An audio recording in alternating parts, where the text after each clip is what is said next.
Boa tarde, aqui é o professor Francisco José de Almeida.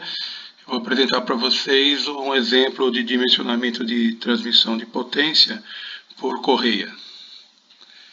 Então tem aqui o enunciado: eu quero dimensionar a transmissão por correia entre um agitador de líquidos e um motor de corrente alternada de gaiola de esquilo com arranque normal. Esses são dados de entrada, eu tenho que saber qual é a minha aplicação. O motor tem 5 HP de potência e gira 1750 RPM. Estou considerando a condição de funcionamento normal e a relação de transmissão igual a 3. E a distância entre centros deve ser determinada. Bom, esse é o tipo de projeto em que a gente adota o elemento de máquina e faz as verificações. Para adotar o elemento de máquina, a gente define a potência de projeto, escolhe o perfil da correia, define a relação de transmissão, no caso já foi fornecido, define os diâmetros das polias motriz e movida e a distância entre centros e o comprimento da correia. E depois a gente faz duas verificações. Verifica a velocidade linear da correia, se for muito alta ela escorrega, perde eficiência, e o número de correias que eu preciso. Se for muito grande, fica inviável na prática. A gente faz uma inversão, na verdade, na prática, eu faço a verificação da velocidade, antecipo ela um passo para ganhar tempo. Se não passar na verificação da velocidade, eu nem preciso calcular a distância entre centros e o comprimento da correia. Bom, potência de projeto, a equação, eu pego a minha potência nominal do motor, multiplico o fator de serviço, como a gente faz usualmente em projeto mecânico, sempre uso um fator de serviço, fator de aplicação para majorar a minha solicitação em cima do elemento. Esse fator de serviço é dado com tabelas. Eu vou dar um zoom aqui na tabela. No nosso caso, eu tenho um motor elétrico alternado na gaiola de esquilo com arranque normal e a aplicação é um agitador para líquidos. Portanto, o meu fator de serviço é 1 e é o que eu vou usar nesse nosso exemplo. Fazendo então as contas, a minha potência de projeto é 5 HP. Pode acontecer de eu precisar de um fator de serviço adicional. Condições fora do padrão, por exemplo, como na tabela apresentada, eu posso ter que incluir uma parcela a mais no fator de serviço para considerar a condição ruim de utilização. No nosso caso, eu não tenho isso, a condição de funcionamento é normal, portanto eu vou manter a potência de projeto já calculada. O perfil da correia, eu tenho vários perfis. O perfil da correia define a seção transversal da correia. Quanto maior a seção transversal, maior a capacidade da correia, logicamente, para o mesmo material. Existem correias que têm só perfil ABC, outros têm perfil ABCD e assim por diante. Existem vários perfis normalizados de correias. Eu uso gráficos desse tipo, que estão no próprio catálogo de correia. No caso, eu estou usando uma Goodyear Multi V3T. Eu entro então com os dados que já foram definidos, a potência de projeto, que é 5 cavalos, 5 HP, e a rotação, que é 1750 RPM. Portanto, eu estou na faixa de perfil A. Se caísse aqui, eu utilizaria o perfil B e assim por diante. Portanto, para essa potência de projeto e para essa rotação de motor, eu vou usar o perfil A. Relação de transmissão, no caso, já foi dada. Foi dado no enunciado do problema, mas se não tivesse sido dada, era só eu lembrar da definição de relação de transmissão, que é a rotação de entrada pela rotação de saída, ou o diâmetro da polia movida pelo diâmetro da polia motriz. Aí, como eu disse, já foi dado. Diâmetro da polia motriz e diâmetro da polia movida. Eu pego o mesmo gráfico que já foi utilizado, como eu já defini que é um perfil A, aqui está escrito qual é o diâmetro recomendado para a polia menor, para a polia motriz. No caso, geralmente é uma faixa, 3 a 5 polegadas, eu vou adotar um valor dentro da faixa, por exemplo, 4 polegadas. Para calcular o diâmetro da polia movida, é só inverter aquela equação que eu já apresentei para você. A relação de transmissão é a diâmetro da polia motriz, que divide o diâmetro da polia movida. Inverte a equação, como eu já tenho a relação de transmissão, já tenho o diâmetro da polia motriz, eu calculo o diâmetro da polia movida. Aí uma observação aqui importante: quem conhece um pouco desse tipo de produto na prática, no mundo real, vai ver que estão muito grandes esses diâmetros para essa aplicação. Não é usual acontecer isso, e não é mesmo. Normalmente, no mundo real, eu uso diâmetros de polias menores do que as sugeridas, que são as que eu calculei aqui no caso.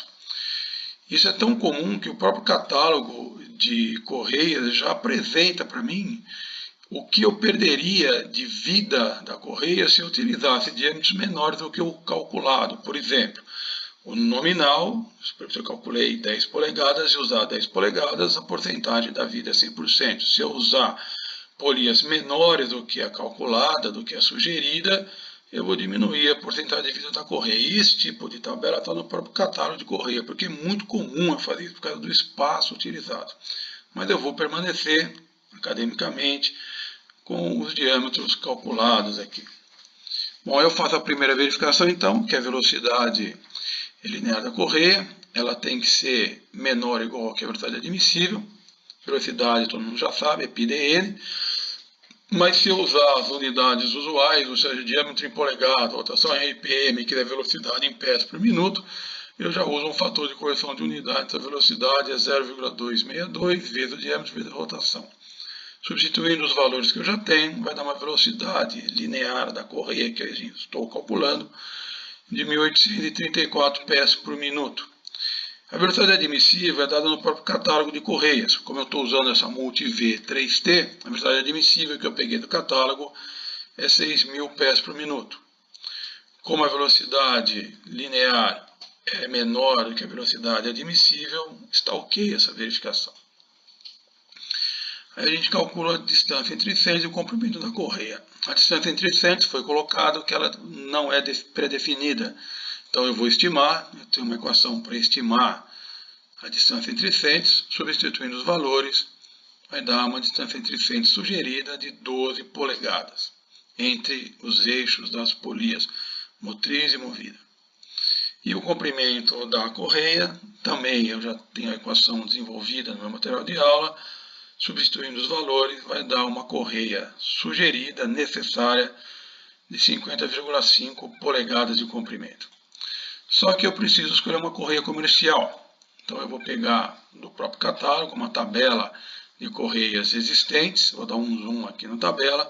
Como eu preciso de um comprimento de 50,5 polegadas, eu posso usar tanto a de 50,3 polegadas comercial, quanto a de 51,3 polegadas também comercial. Ou seja, eu posso usar a correia código 49 ou código 50. Conceitualmente, posso usar qualquer uma delas, o que influencia eu escolher uma ou escolher outra. Se eu escolher uma correia de comprimento menor que a que eu calculei, eu vou ter que corrigir a distância entre centros, diminuir ela, ela vai ficar esticada demais e vai dar problema. Se eu escolher uma correia comercial com comprimento maior do que o calculado, eu vou ter que aumentar a distância entre centros, senão ela vai ficar muito folgada, vai escorregar muito. No caso, eu vou escolher a primeira. Então eu vou corrigir a distância entre centros, a equação também foi desenvolvida no meu material de aula, fazendo os cálculos. A nova distância entre centros não é mais 12 polegadas, é 11,9 polegadas. Agora eu aproximei as minhas polias. A vantagem disso é que eu ganho espaço no mundo real. Se eu usasse a correia maior, eu teria que aumentar a distância entre centros. Muito bem, agora eu vou definir o número de correias, que é a segunda verificação. Na verdade, a gente não faz a verificação, a gente inverte a equação e calcula o número necessário de correias, que é a potência de projetos, que nós já calculamos, pela potência efetiva da correia em serviço. E a equação já foi desenvolvida no meu material de aula. Bom, a potência básica eu tenho também tabelas no catálogo, vou dar um zoom na tabela. Para um diâmetro de polia motriz de 4 polegadas, e para uma rotação de 1750 RPM, a minha potência básica dessa correia é 2,8 HP. A potência adicional também tem tabelas no catálogo, vou dar um zoom na tabela. Para a relação de transmissão 3, que foi dado, e para a rotação de 1750 RPM na polia menor, na polia motriz, a minha potência adicional é 0,42 HP. O fator de arco de contato também eu tenho tabelas práticas, estão no catálogo. Eu preciso calcular essa relação Dzão menos Dzinho sobre C. Eu tenho todos os números já foram definidos. Faço a conta, vai dar esse número. Vou dar um zoom naquela tabela, então eu preciso dar um número 0,68, Dzão menos Dzinho sobre C. Eu preciso interpolar junto entre esses dois números aqui, está interpolado, fator de arco de contato é 0,9. Fator de comprimento, mesma coisa, eu tenho tabelas no próprio catálogo, vou dar um zoom nessa tabela. Então, para o perfil A, que nós já definimos, para uma correia 49, que nós escolhemos, eu tenho que interpolar entre esses dois valores, está aqui interpolado 0,93. Substituindo os valores, então, eu tenho que a minha potência efetiva para essa aplicação específica é 2,7 HP. Substituindo na equação original, dá 1,9 correias necessárias. Eu sempre uso, arredondo um número inteiro para um número inteiro próximo maior. Então, 1,9, duas correias. No caso, a 49, que nós já escolhemos anteriormente. No caso está ok, porque deu um número razoável de correias. Se der mais do que 6 correias, como eu disse no começo, fica inviável. Muitas correias fica inviável na prática. 200 correias em paralelo, ninguém vai comprar esse equipamento. E se der um número muito pequeno, quer dizer que está superdimensionada a minha correia. Quer dizer, se eu precisar de meia correia e estou usando no mínimo 1, eu estou aumentando em 100% a capacidade dela, o que é muito dinheiro jogado fora. Bom, muito bem, esse é o exercício. Muito obrigado, agradeço, até a próxima.